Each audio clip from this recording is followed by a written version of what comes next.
You've probably heard that this is the year for the 2020 census, but how much do you really know about it?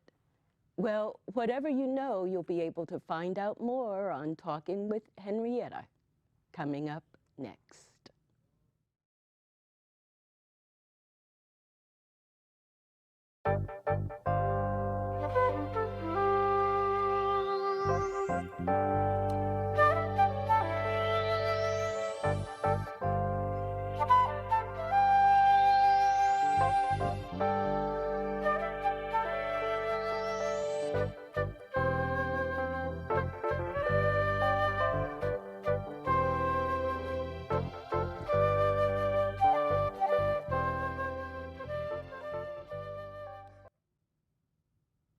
Hi, I'm Henrietta. Every 10 years, the U.S. conducts the census, which is required by law as a way of getting an accurate count of the number of people living in the country. The very first census was conducted in the U.S. in 1790, and it has been carried out every decade since then. There are a lot of misconceptions about the census, and this year especially, there might be a lot of fears surrounding it. On this show, I'll speak with 3 guests who are involved in outreach activities to dispel fears regarding the census and to encourage as many people as possible to participate. Seated to my left is Ruben Avila, who has been a guest on my show before. Ruben is currently the Director of Career Center Services for JobTrain, a nonprofit career training center in Menlo Park. Ruben has gradually climbed the career ladder in the 24 years that he has worked with the organization. Seated to my right is Jonathan Garcia, who is a senior attorney at the Legal Aid Society of San Mateo County. Jonathan is also an attorney with LIBRA, which stands for Linking Immigrants to Benefits, Resources, and Education. He is bilingual in English and Spanish, and his main area of practice is immigration law. Seated to my right beside Jonathan is Walter Manofetoa. Let me do that again. Walter Manofetoa. Walter is the Census Community Outreach Specialist at JobTrain and also a Community Engagement Specialist for the Peninsula Conflict Resolution Center. Well, welcome to the show. It's a thrill to have you here. Walter, give me your last name. Did I pronounce that? Yeah, it's Manofetoa. Ah, Jonathan, do that. Manofetoa. Yeah, Close. Manofetoa. Manofetoa. Yeah. Well, I tried it twice. Does it mean anything in particular? No, it's just the lineage of my father's side. So there's this thing in our Tongan culture where our last name is passed down from a very strong lineage, and so that's just the last name that represents my dad's side of the family. Yeah. Well, it sounds very unique. Thank you. Yeah. For English ears, not for Tongan ears, Yeah. huh? Well, I mentioned that you're all involved in outreach activities. So how did you get started with outreach activities for the census? Well, in my case, JobTrain applied for a grant that was being RFP'd through San Mateo County to do census work in the region because San Mateo County realizes the importance of participating in the census and what it means to the community at large with funding and representation and so forth. And so they wanted to really get the hard-to-count communities and where JobTrain is located in East Menlo Park, East Palo Alto and East Menlo Park, the Bellhaven area, are communities that were considered hard-to-count communities because of the immigrant population.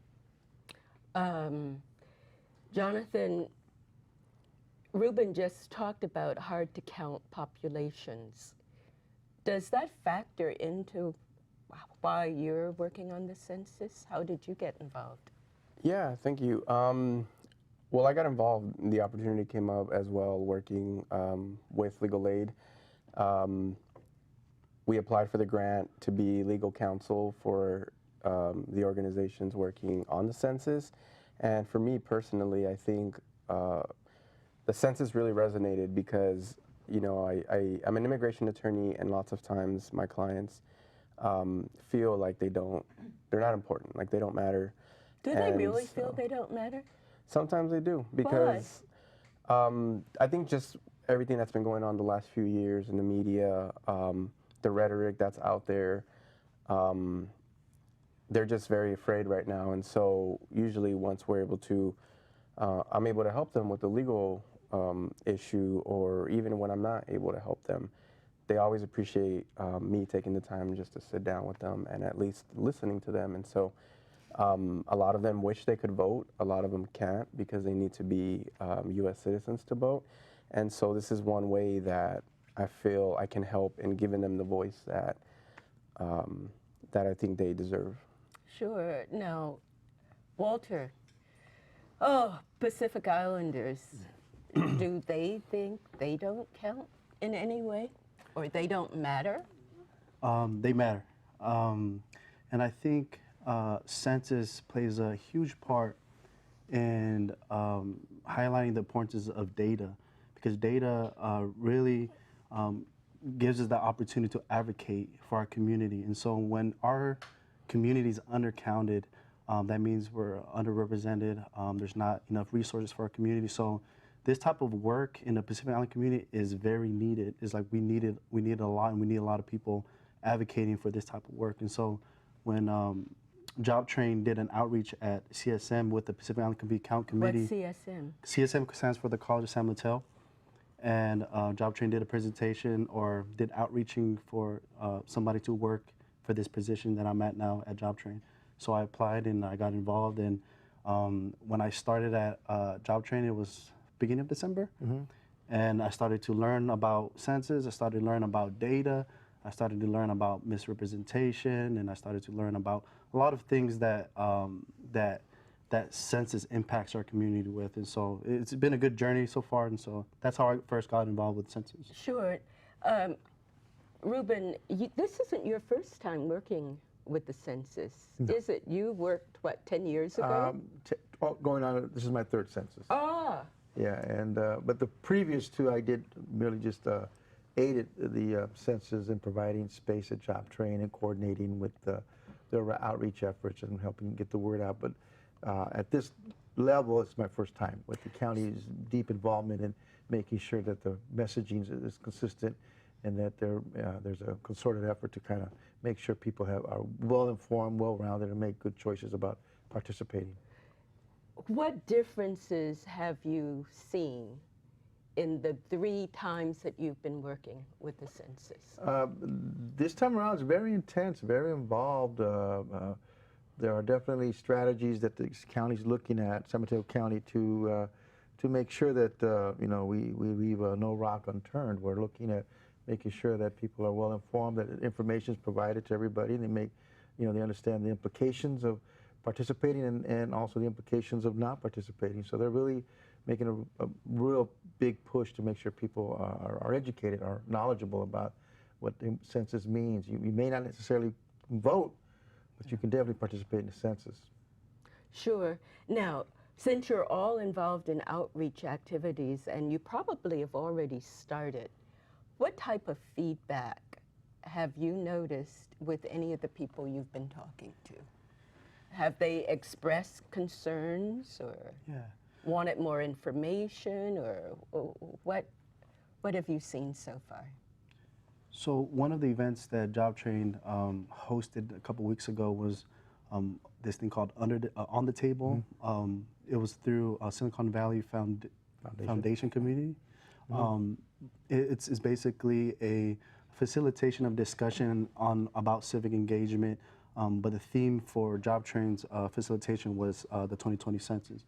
And so some of the feedback that I was getting from our participants were this type of lack of knowledge how to navigate the legal system and how to advocate better for the community. And another thing that the participants were talking about was they do not trust the government. And then there's this sense of fear that's been perpetuated by the rhetoric that we see from this administration. And so those are very valid thoughts and feelings in our community, but we also educated them about the census, and why it's important, and how it can benefit our community, and be very inclusive in terms of civic engagement, whether you are documented or not. And so we highlighted some of the fears, but we also educated them, gave them knowledge about the census. Do you think they were convinced?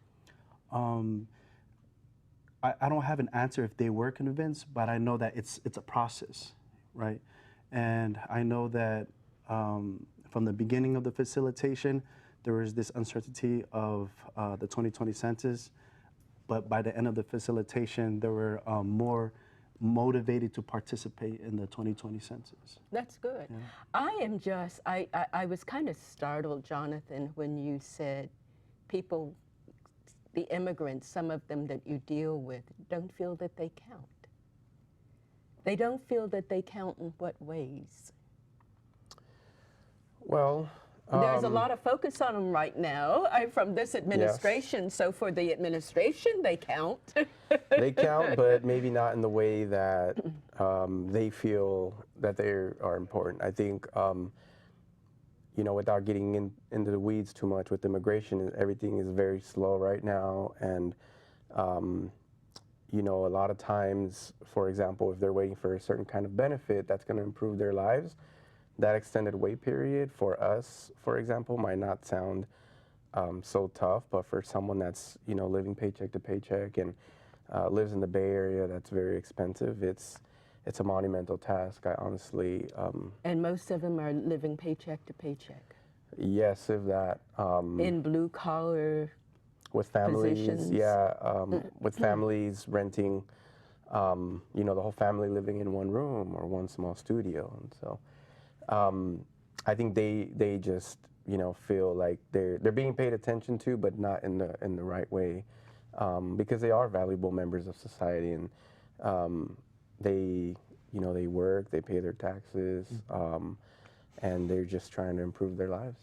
Well, we talk about misconceptions about the census, and we're talking about hard to count communities. So I'm wondering, there are probably myths too about these hard to count communities, or myths about immigrants. Are there any myths that jump out at you that you think should be discussed? I think the big misconception is the government's going to use this data to deport me. You know, it's going to be used against me. It's going to affect me personally. And, you know, where's this information going? How's it going to be used? And that's a big one. And that's some of the apprehension people have. Is they're asking a lot of personal questions, and they're really not in-depth questions, but they can be imposing when you think about kind of asking, intrusive. Yeah, like how many people in your family, and what's their date of birth, and their gender, and so on. Yeah, it's pretty intrusive. So people are wondering, what are you going to do with all this information? And so, you know, part of Walter's job, our job, is to make sure that people understand that there are laws that prohibit this information to be shared with no other department within the federal government. The Department of Homeland Security cannot access this information. Which other ones they said, Walter, remember? Title 13, the U.S. Code. Yeah. So it's your personal information that you share with the census cannot be shared with any other government agency, right. Such as the CIA, ICE, FBI. So it's illegal for the U.S. Census Bureau to share that type of information. Do you know, some people might think, well, Trump could use an executive order, right? And convince those in the Census Bureau to turn over the information. In fact, I think his administration has asked or said that they think it's entitled to the information. Yeah. Any comments on that? I'm not sure. I'm not aware of that. But I did want to mention that the census, it has 9 questions, but none of them ask about citizenship status. Yeah. So that's a very important clarification, is that there is no citizenship question at all on the census. And so the names and ages and dates of birth alone don't allude to, hey, this doesn't mean that somebody is here, et cetera. And so that's one. I think going back to the myth question, because I was thinking about this when you asked, is there is no citizenship question. There was talk of the administration wanting to put it on the census. but there were lots of lawsuits, and ultimately, that's a big victory that I think a lot of people definitely should know about, is that there is no citizenship question. And so not once will the census ask, you know, provide your social security number or provide your evidence of residency or anything to that matter. Myths, misconceptions. Are there myths or misconceptions about the census, about immigrants, about people feeling that they're not important and they don't count? There are some people that think that, well, I can't vote, so therefore I can't do the census also. That's a big misconception in the community. There are also the myths in the community about, well, I'm living with my brother-in-law and I have a family, and so the census is only going to count my brother-in-law and his family and not me, or I don't count my, my brother-in-law.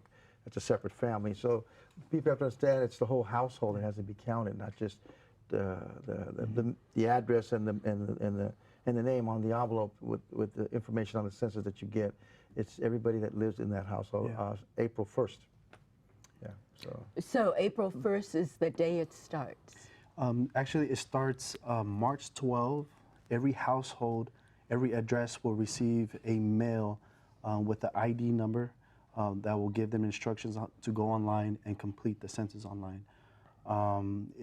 If your household does not get counted or did not participate yet, the U.S. Census Bureau will send out reminders, and then somewhere in April you'll receive a paper form. And if your household did not participate in the census by that time, you'll have people knocking on your door in May. But my pitch is that I use when I do outreach is that if you don't want anybody knocking on your door in May, fill it out in March. So it actually starts in March 12th. But the census count actually already started, especially in the rural area like Alaska. So it's already they're already counting people in Alaska right now. So what do you say to people, for example, Jonathan, the people that you work with who all might be living in one room and working 3 jobs to get by? How are they expected to go online? I mean, a lot of people in low-income communities and hard-to-count communities don't have access to computers. Is that true? And yet they're expected to go online and fill out the census? Yeah, that isn't the only way they can fill it out. As Walter said, they can actually do the paper form if they feel more comfortable responding to the paper form. Yes. We also have a lot of, we'll have, especially here in San Mateo County, what's called a QAC, which stands for Questionnaire Assistance Center. And at these centers, volunteers and workers will help them actually help them how to get on the computer, and they still have to write in their answers themselves, but they'll be there to guide them every step of the way. And there's actually even an option where someone can call in, and they'll have instructions available in multiple languages, and so there's definitely plenty of ways. And also going back to the myths, I think a big one is people say this is going to take way too long. But I tell people it's literally 10 questions. It went up from 9. Yeah, well, it's 9 to 10 questions. I think it depends. How many you add your family? Because you got to get each person has to have a name, date of birth, and gender. Yeah. So you were going to say, continue. It doesn't take up that long. Yeah, I mean, 10 questions. We say it'll probably take about 10 minutes, but it's going to impact the next 10 years of. So let's talk about those questions. There is the name, there is the birth date, the people in the family, the gender. Male, female, only male, female? Yep. Only male, female. Yeah. This binary. census. Yeah, hopefully the next one, it'll be different. Yeah. Race? Yes. There is race. And what kind of categories? They have, we saw it today, they have the breakdown for a variety of different categories of ethnicity, but there's only like, for race, it's African American, white, and Latino or Hispanic? Asian. Asian? And also Native Hawaiian, but also Native Hawaiian, Chamorro, Samoan, and then other Pacific Islanders. Yeah. So we have a poster that shows different races that says on the poster, if we can see it, they can pull it up in the, that's the one. So that kind of illustrates some of the different groups or ethnicities. Anything that jumped out at you in terms of that poster that you might want to comment on? I think it highlights our changing demographics in the United States. If you look at like the census from the 1990, 2000, 2010, and then you know we're gonna now look at 2020.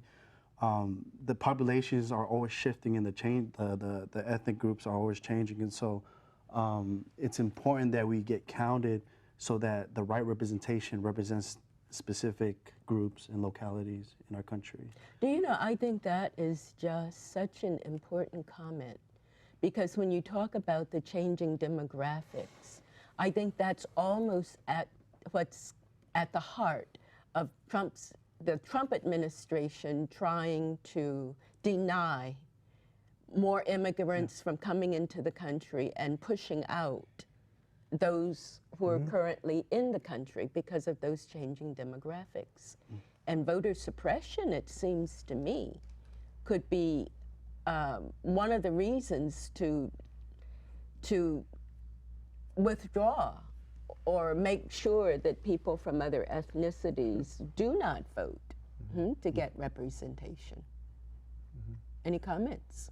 Because that clearly does, that poster represent changing demographics, doesn't it? What some of the concerns and fears might be. Yeah. Well, to give you an example, California is the most proactive state, one of the most proactive states in the union right now, who's deeply involved in pushing information out and about why the census is important to the communities, the counties, and so forth. On the other hand, you have a state like Texas where they're doing very little for the census. So there's that. You can clearly see where what states feel it's important to participate in the census and get the numbers in and get the representation and the funding that's needed to sustain these communities. Well, it's my understanding in California, each person is worth from like $1,200 to $1,500 a year. Yes, when they're counted. Now, I would think even in Texas, while they might not be doing a lot, so you say that they would too get money on the basis of the number of people who are counted in Texas, right? But they're not going to go out of their way to count everybody. But maybe to count certain groups, certainly not those who have been traditionally underrepresented. Exactly. So what we're talking about is why it's so important for people to participate in the census. Now, you had mentioned in the group today, what group? We have some photos from the meeting today, and we can start looking at some of them, and then you can put in your comments. I don't think you were there, Jonathan, but Walter, you were there, and you were there, Ruben. So if you could bring up some of the other photos, and we can talk about the meeting. So, Ruben, Walter, what was that meeting about today? Who held it? So was it held by the county? It was held by United Way. United Way. Yeah. So it was training a lot of the organizations who are funded by the county, or was it funded? Or United Way. Just giving them training on how to answer frequently asked questions in the community. So they gave us training on canvassing, and then gave us training on the kiosk or The Questionnaire centers. Correct. So they gave us information on how to operate that type of center, and how to assist community members that are participating in getting counted online. We can see the next slide. Canvassing, you mentioned canvassing. What does canvassing consist of? So canvassing is going door to door in the community and trying to get people counted in the 2020 census. Or encourage them. And so there's certain things that we need to be aware of and make sure that the person that's knocking on your door is working for the U.S. Census Bureau, right? Yeah, I was going to... Or the volunteers. Yeah, I was going to ask about that. How would people know I mean, anybody could knock on the door and say, I'm from the census, so how? Well, what Walter was talking about was the canvassing has to do canvassing? with just informing the community the census are coming. Here's some information on the census. Passing out leaflets. Yeah. But when the actual, when a person has not done the online census or done the phone call census, then June 1st they'll come knocking on your. Or in May. May 1st, yeah, they'll come knocking on your door, and that's called a numerator, and they're supposed to have ID, a bag, a certain color shirt. So we're going to get the specifics about how they're going to look, I think, next month, so we can share that Sure. with the So community. that people will know specifically if someone knocks on their door. Right. And no one will knock on their door unless they haven't already submitted a census form. If they have not. Yeah. Yeah. If they have not submitted a census form, Yeah. well, then someone will. We'll knock on your So door, the best way to not have anyone knocking on your door, I think you might, one of you might have said it, is to submit that census form. Yeah. And also, I think one of the big pieces of information that people should know and understand is anybody from the census is never going to ask for your social security, Right. any kind of money, any kind of banking information, any kind of financial information, because it doesn't cost to participate in the census. It's completely free. And so that's one of the things that they should definitely be aware of. And you know, it's like anything else. If you have a question, they can call anyone, and as Ruben said, they're going to have IDs, and I believe this year the census even has a number where people can call and verify the worker, and so that's something that can also help. You know, you said it doesn't cost, and I'm thinking if people are leery about participating in the census, certainly if they feel they have to pay for it, that would. Correct. Yeah. So there's no exchange of money at all in any way, so no scammer. I can't even imagine how that might operate. Well, it might happen. We don't know. How a scammer could say you have to pay. It's so important if you're worth $1,200 or $1,500, and but you're not going to get that money. Yeah. So we're talking about people, each person who submits a form for the census, talking about their family, how that form in each person involved is worth at least $1,200 to $1,500 for the state of California.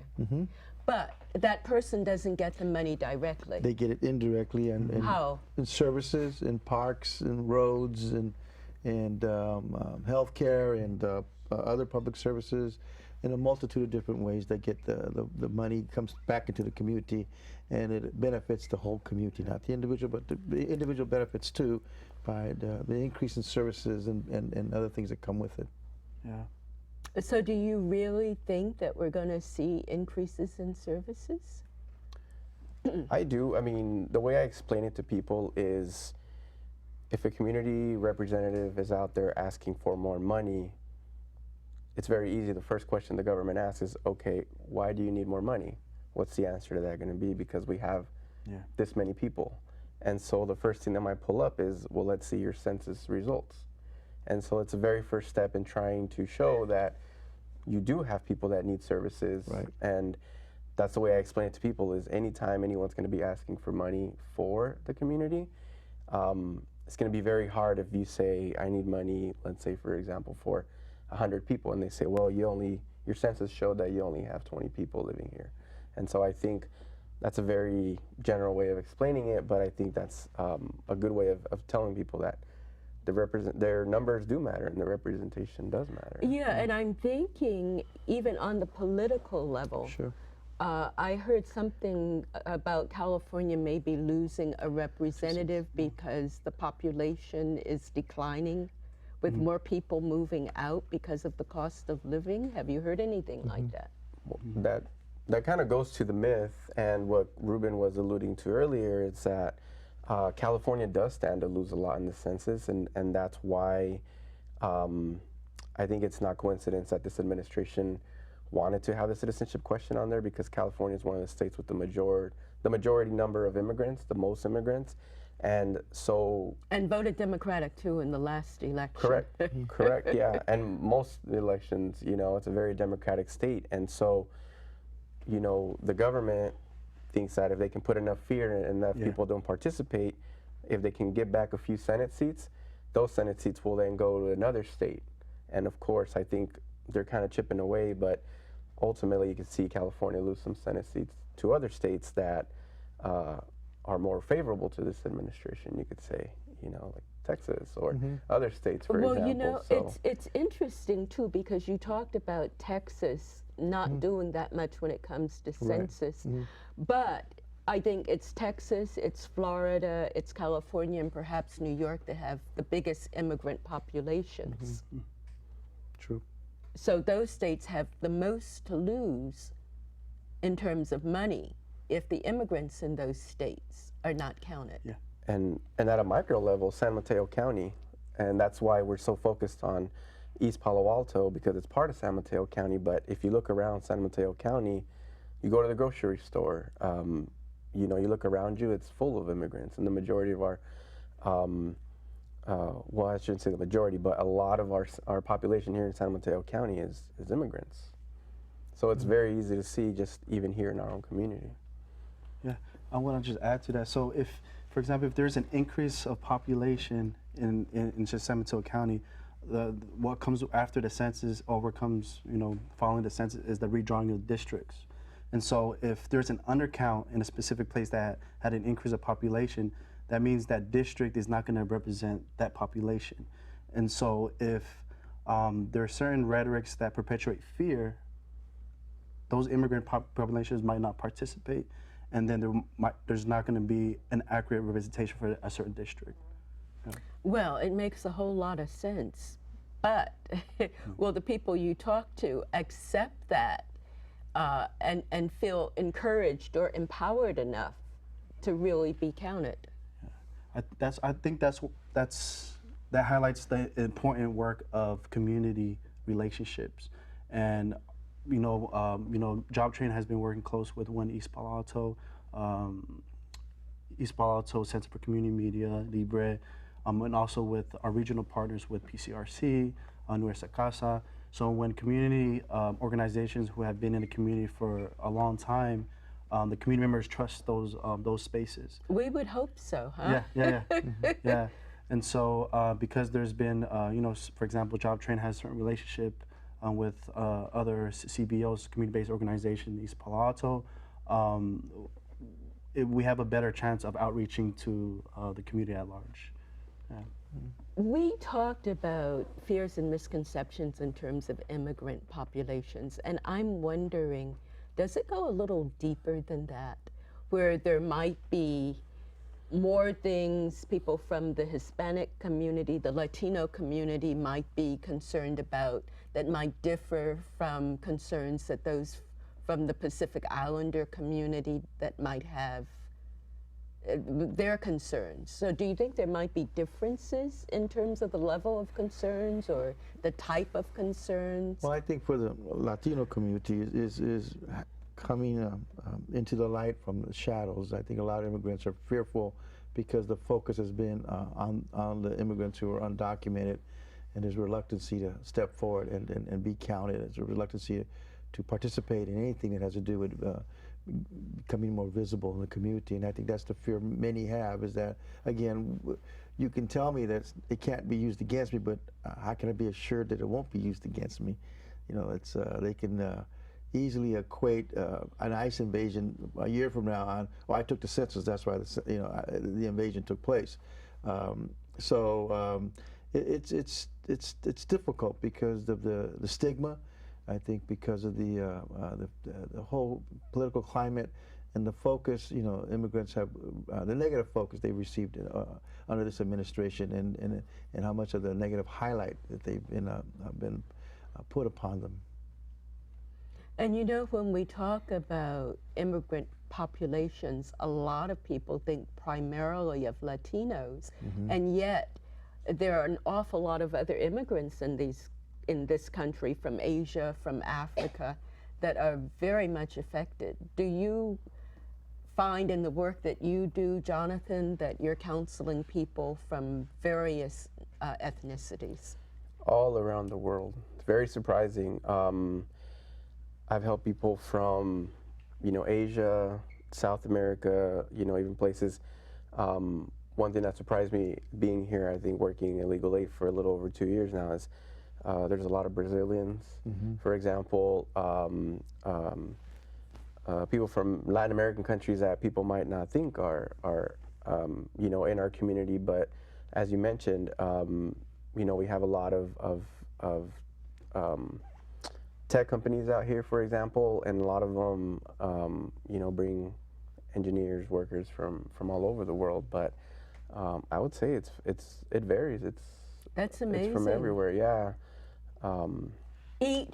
With each of those you talk about, having the same concerns of not counting or being afraid.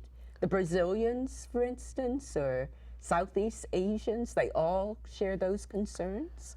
I think being afraid is definitely one of the main concerns that they have. Being afraid of being deported.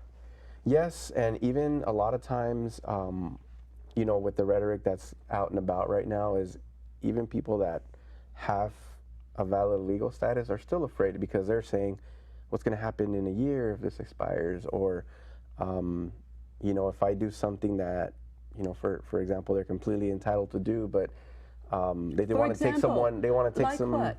Talk about something that people are entitled to do that they're afraid to do.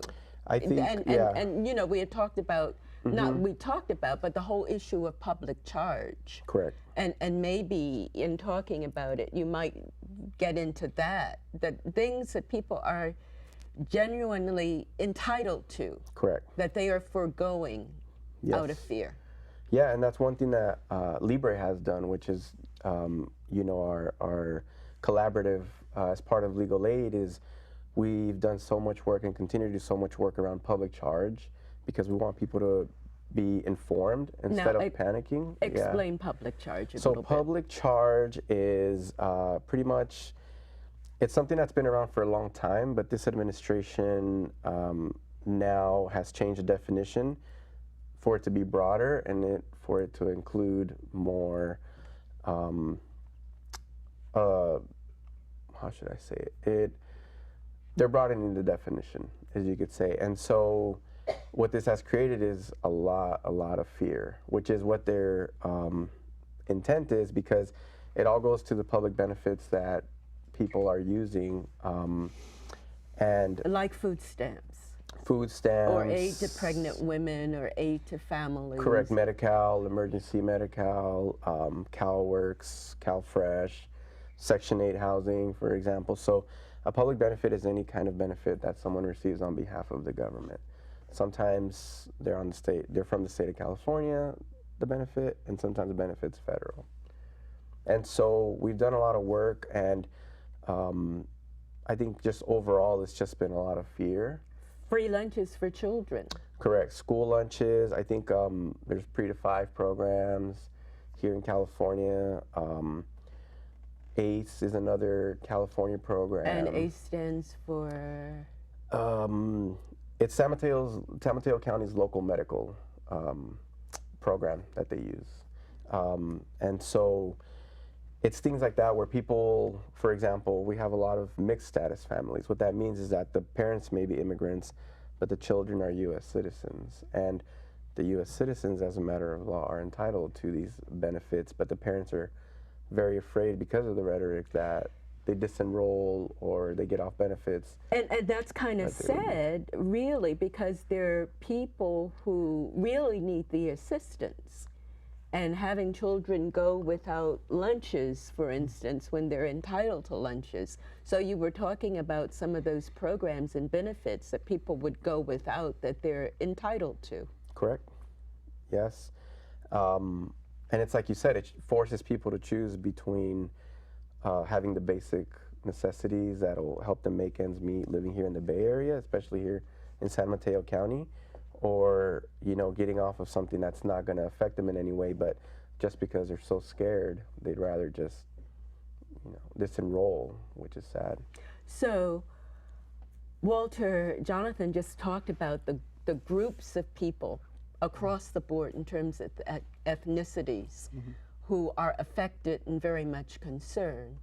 Some of the things he mentioned, does that apply to the Pacific Islander community? What might be some of the biggest fears that you've encountered?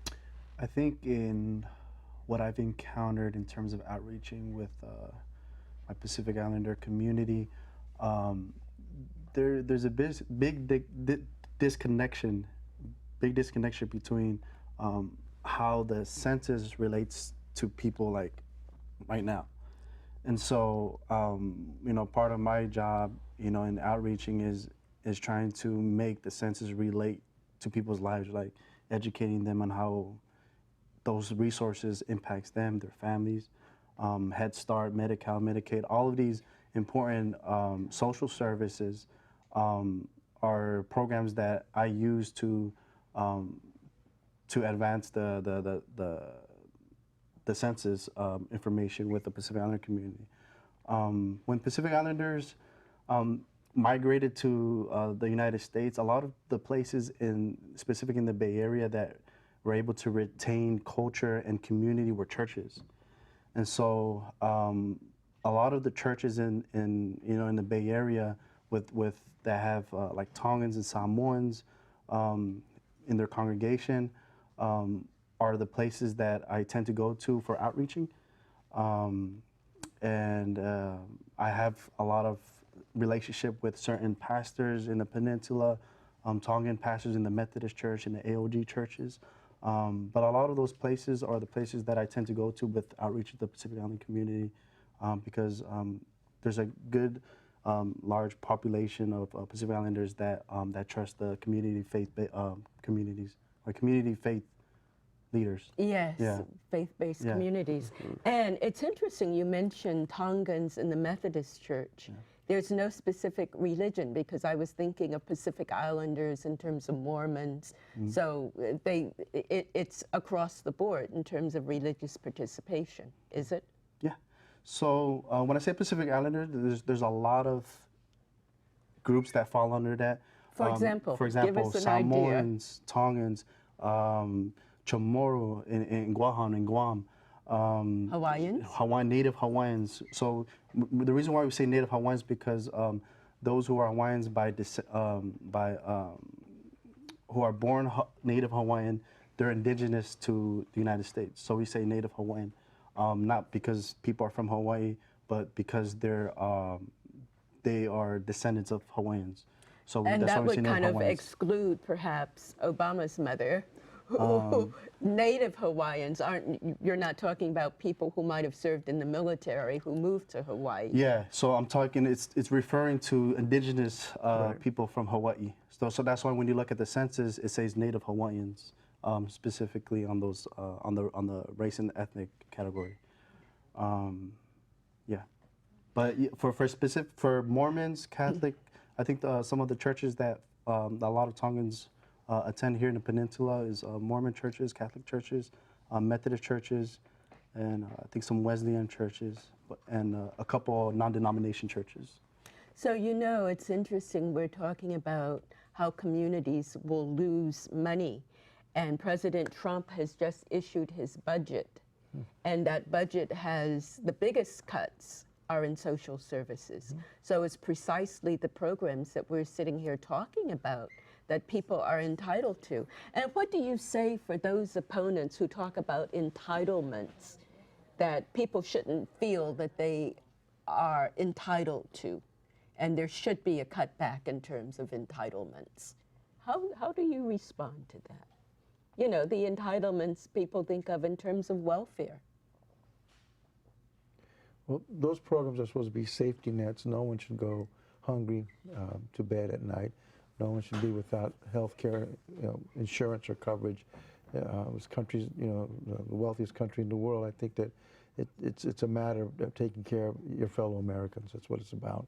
And so I strongly feel that I don't see it as an entitlement. I feel it's just taking care of your people. And when you say your people, you mean all people? All people. All yeah. people. Yes. Well, I think if people really felt that way, taking care of people, you wouldn't have homeless in the streets, Right. right? Correct. So Jonathan, in terms of entitlements, do you come across people, those that you work with, who are afraid, other than public charge, who just ordinarily say, well, that sounds like welfare and I don't want to take welfare, and therefore they do without services, or what's the mentality, the different types of mentalities that you run into? I mean, I guess there's a little bit of everything. It's just a wide spectrum. I mean, each person is different.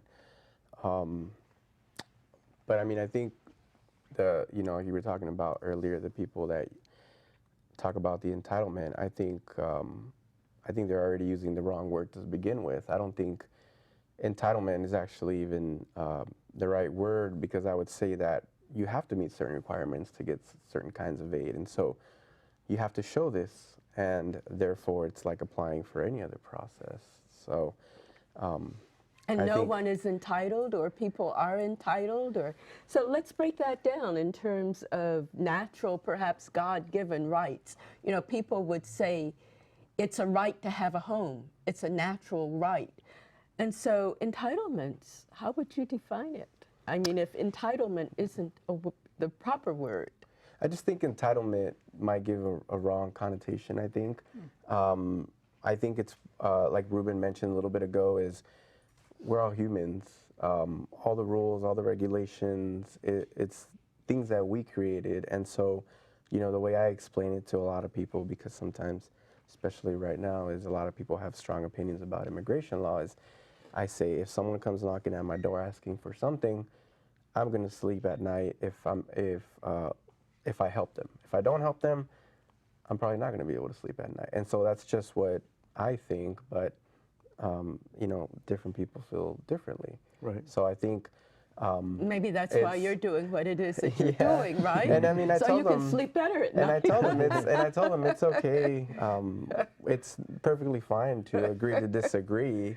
And so it's just whatever people, you know, whatever helps them sleep at night. I mean, there's two sides, you know, of every coin, and so, you know. Are you sure there's just two sides?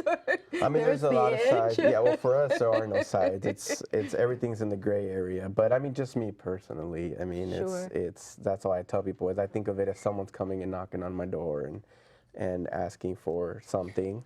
I'm just gonna, you know, my values is just I'd rather give than not give, and so. Walter, what enables you to sleep better at night? Are you doing this so you can sleep better at night? I think what enables me to sleep better at night is when I'm serving my community the best I can, knowing that I'm participating in some good work, advocating for justice for our community and getting people counted. I think that that adds a little to my good sleep at night. So yeah. Well, there's so much to be done. Yeah. A lot of people are going kind of sleepless because they haven't solved the problems, huh? Yeah. Yeah. It's a journey. It's a journey. It's a journey. So it's not the destination, it's the journey? That's right. It's the journey in terms of the census. How would you define that journey? We're starting March 1st, sending out the cards. March 12th. March 12th, you're right. So when I said, how would you define that journey, you were going to say something. It's hard work, and it gets stressful at times. But when you see the fruits of it at the end, it reminds you of the purpose of your work, right? And I think that's, for me, that's what community organizing is all about, is when there's a sense of desire, a sense of purpose, a sense of drive that you have in you. And when you're out there doing community work, and, you know, for in this context, content is like doing census work, when you're doing that work, it gets stressful, it gets, you know, you lose some sleep. But when you see for the next 10 years and how this is gonna benefit even some of us that have kids, how old you're going to be in the next 10 years, right? It seems to me you haven't seen it yet, but Yeah. you believe. You huh? believe, and I think that's what faith is, because you see something that does not exist yet, right? So you see how these resources are going to benefit our next generation. Or you believe. You believe You it. believe that it's really going to Yeah, benefit. and that's what gives you a sense of drive to do community work, for at least in my perspective. Sure. Now, who is it? You? It was Jonathan who talked about sleeping at night. So, Ruben, what enables you to sleep well at night? Knowing that I'm making a difference, I believe in making this world a better place, and whatever I can do to make it a better place, I'm going to do. I feel like I have to leave a mark. I don't want to leave this world in the future and leave it and not have a meaning and have a purpose of doing something important. And that's what keeps me going, is the 20 plus years I've been at Job Train doing the census work, is understanding, like Walter said, is that we believe that this work is meaningful in that it's going to have impact, hopefully a positive impact in our society going forward, that children will not go hungry at school, families will be able to get medical care, we'll be able to get better roads, we can drive, and get our roads improved. We can get things will be better for us, is what I hope this will do in the work that we're committed to do right now with the census. Well, that's what I hear from you. It sounds like a real passion in terms of that you really believe that getting people counted for the census is going to make a difference in their lives, in the community. Yeah. You haven't seen that, have you, with prior censuses? I guess you can say censuses. Census. Well, I wasn't as involved as I am this time around. In the past, I was working directly with the census and accommodating their needs for classroom space, for training, and helping them, promote the importance of the census. But this time around, I'm probably very deeply involved in it now, and I feel strongly about it now because of the political climate and the repercussion it can have. We do it, great, that's a positive result. If we don't do it, it can have definitely a long-lasting negative impact on our community. Well, I would certainly think when you look at the political climate now, depending on what side you're on, getting people counted really makes a difference. If you believe in the purpose that the census and will affect all of the different things that we talked about, right? Yes. Yeah. And I think even independent of, people's political beliefs, 10 years is a long time. If you, count 2020 on, that's at least, at least two different, or at least one different president, depending on what happens. But even then, it's a long time, 10 years. And so, the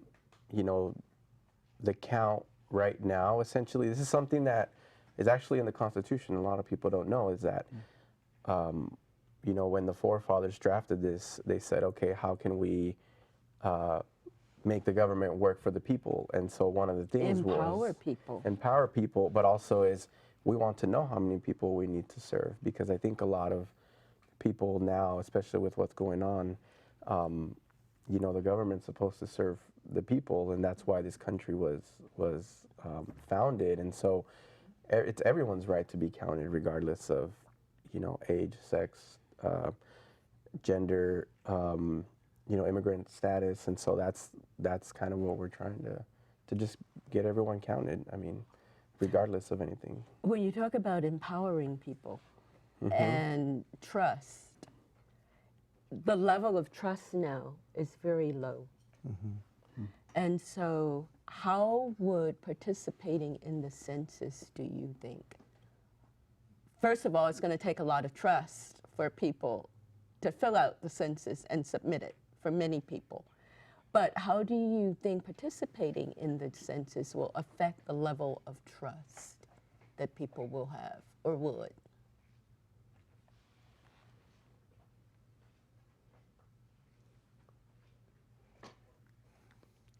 I think we have to be able to help people understand the impact, the implications, the benefit, and like Jonathan said, it's not immediate.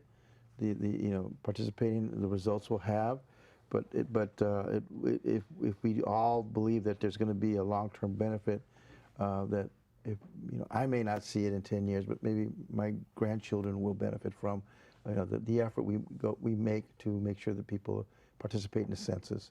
And so you have to kind of help people see that vision of what the future may provide for us if we all do our part and do the census. Yeah, like one of the hard to count populations from 2010 were kids that from 1 to 5, and if there's an increase of a population between that age group in that age group, then there will be proper allocation for services that serve that age group. And so when we think about that hard to count population, kids, right? And then we think about our kids. I don't have kids, but if we get people to make the census connect with people by highlighting the specific resources that impact their kids and how old they will be for the next, as we go to 2030, how old will they be and what type of schools will they be in, and what type of communities are we imagining for them. When we make that connection, it'll empower them to participate in the 2020 census. Any connections we haven't made in the time remaining that you would like to make? Can you repeat that question one more time? Oh, you talked about making the connections, and so I was saying any connection that we haven't made in terms of the census and its importance that you might like to make.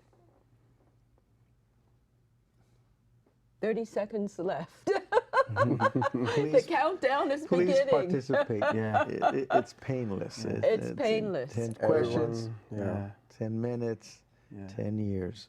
People Yes. understand that. And whether you vote or not, you can be counted in the census, That's right. You count. Everyone counts. Everyone counts. Well, that's a great note to end on. Everybody can participate, everybody can count, everybody does count. Whether they feel they count or not, they do. Thank you so much. And there's lots of help out there. And there's lots of help. Thank you for being here to talk about it. And I'd like to thank the viewers for watching. Until next time.